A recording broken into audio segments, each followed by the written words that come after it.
SFI নেতা সুদীপ্ত গুপ্তের মৃত্যুর কারণ নিয়ে উঠে আসছে নানা তত্ত্ব। ইতিমধ্যেই কাঠগড়ায় উঠেছে পুলিশের ভূমিকা, প্রশ্ন উঠেছে এক শ্রেণীর পুলিশ কর্মীর কর্মদক্ষতা এবং পুলিশের কাজের ধরন নিয়েও। বিশেষ অতিরিক্ত পুলিশ কমিশনার সদর জাভেদ শামীমের দাবি, যে বাসে করে সুদীপ্ত তার সতীর্থদের জেলে নিয়ে যাওয়া হচ্ছিল তার চালক বিপজ্জনকভাবে গাড়ি চালাচ্ছিলেন।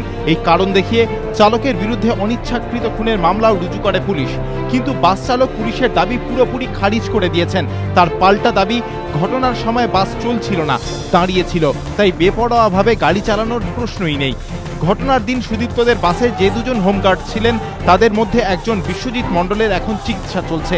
এই প্রেক্ষিতে অপর হোমগার্ড আব্বাস আলীর বয়ান অত্যন্ত তাৎপর্যপূর্ণ হয়ে উঠেছে।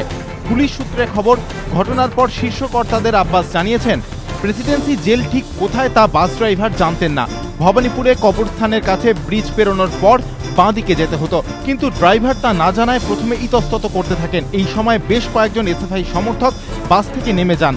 তখন তিনি ও বিশ্বজিৎ বাস থেকে নেমে পড়েন, কিন্তু তখনই এসএফআই সমর্থকরা বুঝতে পারেন জেল এখনো আসেনি। তারা চিৎকার করতে থাকেন।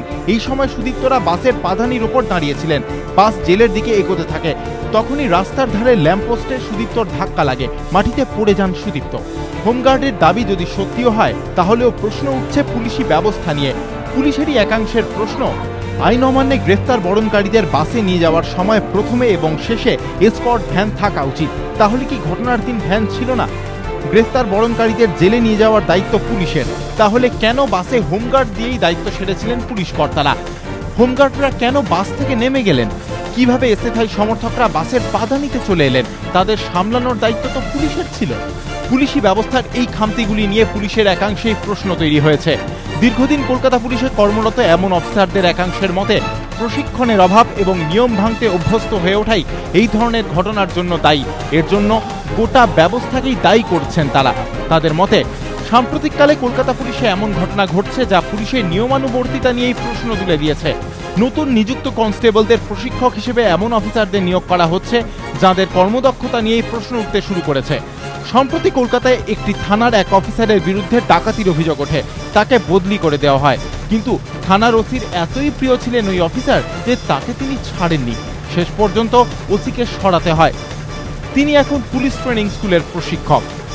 কড়িয়াকাণ্ডে আমিনুল ইসলাম যখন অভিযোগকারিণীকে নিয়ে ধর্ষণের অভিযোগ দায়ের করতে গিয়েছিলেন, তখন যে অফিসার অভিযোগ নিতে অস্বীকার করেন তিনি এখন নতুন কনস্টেবলদের প্রশিক্ষক হিসেবেই নিযুক্ত হয়েছেন। দুর্ঘটনার মামলায় এক ওসিকে আদালত তলব করলেও তিনি না যাওয়ায় শেষ পর্যন্ত পুলিশ কমিশনারকে হাজিরা দিতে হয়েছিল। তিনিও এখন সদ্য চাকরিতে ঢোকা কনস্টেবলদের প্রশিক্ষণের দায়িত্বে রয়েছেন। ফলে সম্প্রতি যে ব্যবস্থার মধ্যে দিয়ে কলকাতা পুলিশের দৈনন্দিন কাজকর্ম চলছে তা নিয়ে লালবাজারের অন্দরমহলেই প্রশ্ন উঠছে। এবিপি আনন্দ।